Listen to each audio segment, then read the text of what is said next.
Bom, de volta aqui ao nosso programa, a gente está focalizando o caso Joana. A acusação pode passar de maus tratos à tortura, que no meu entender, não é? Eu acho que do Brasil inteiro é assim que a gente classifica mesmo. Maus tratos é uma expressão muito leve para o que a Joana sofreu naquela casa. Mas o Lordelo tinha perguntas para a Cristiane, para o Ricardo também e o psicólogo Haroldo Lopes igualmente. Pode falar, Lordelo.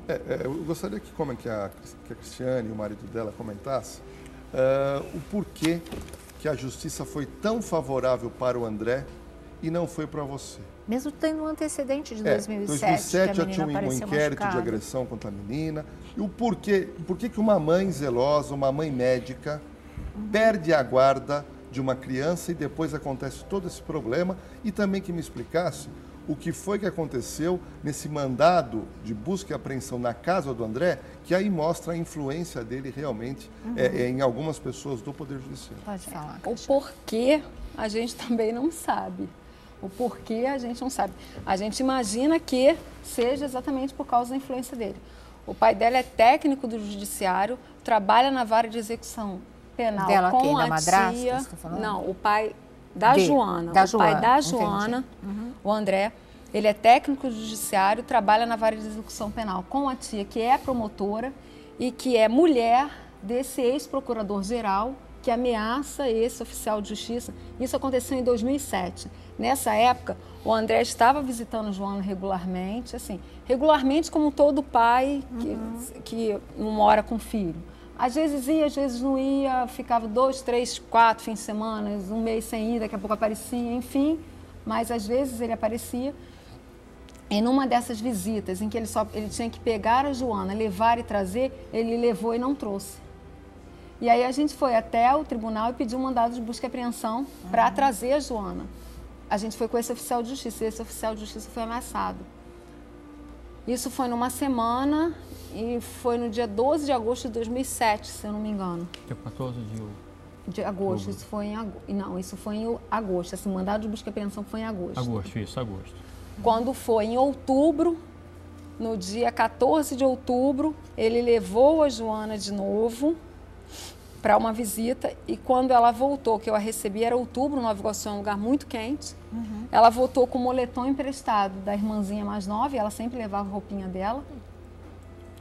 E ele botou ela na portaria e empurrou assim pra gente receber. Ele não veio falar comigo nada. Tipo assim, tô com pressa, toma que eu já tô indo. Eu peguei a Joana, subimos. Quando eu fui que ela chegou, ela tinha 2 anos e meio, que eu fui vê-la, tirar a roupinha da banha, essas coisas todas, que eu fui vê-la, quando eu consegui tirar o moletom, ela tava com a roupa toda rasgada. E aí que eu vi que ela tava cheia de lesões no pescoço, assim, com de 2 arranhões. anos e meio. 2 anos e meio. Um bebê, Mas você sabe, Sônia, pegando o gancho da doutora, não precisa ser psicólogo, psiquiatra, qualquer pessoa. Escutem só, um indivíduo que tem 103 processos, esse é o cidadão que tem 103, sendo que 26 processos por agressão física a mulheres, inclusive a agressão à doutora Cristiane e também à filha dela. E também ali no leito de morte, a doutora Cristiane perguntou para ele, sua filha, olhou, falou, estou tentando entender e saiu.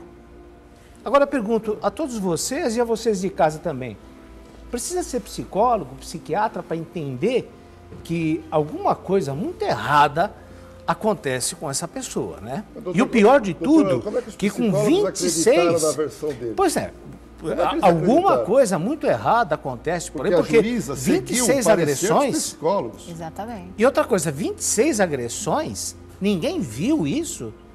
Como é que isso é liberado? Os Desculpe. boletins de ocorrências foram feitos, né? Não, e aí no dia 14 que ela chegou assim, toda arranhadinha, com esse hematoma cheia de equimoses, eu liguei para ele primeiro, ele disse que eu estava inventando, eu falei, vamos levá-la até um pediatra, porque eu não sei o que aconteceu com ela. Quando nós chegamos no hospital, é sempre assim, por isso até que o Haroldo está falando, quando a gente, qualquer pessoa, qualquer criança que chegou no hospital e a gente desconfia que tenha maus tratos, a gente já manda logo acionar a polícia. Deixa a polícia ali, se não aconteceu nada, a gente vê depois.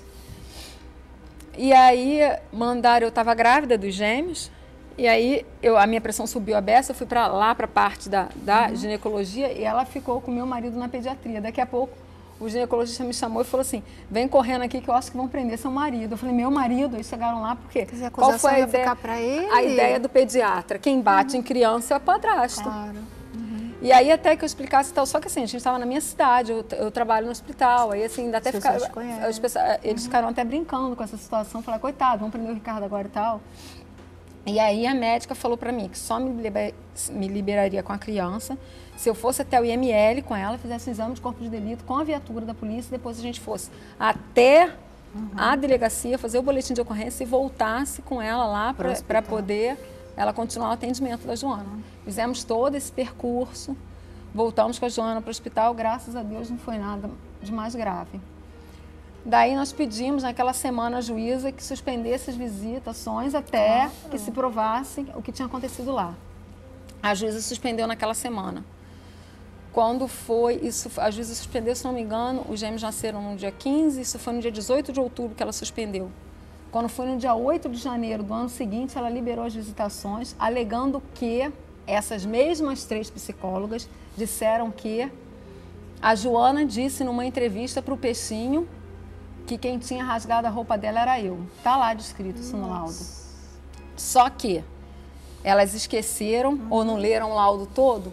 Antes disso, o André relata, ele mesmo diz que foi ele que rasgou a roupa da Joana. Está lá. E ele mesmo diz que não pede a guarda da Joana porque a Vanessa não quer que a Joana conviva com as filhas dela. A Vanessa é a madrasta. É a madrasta. Né? Eu vou voltar aqui já e vocês vão vendo como são tristes os detalhes dessa história, né? Só podia, infelizmente, dar no que deu. O juiz também erra e erra feio, viu?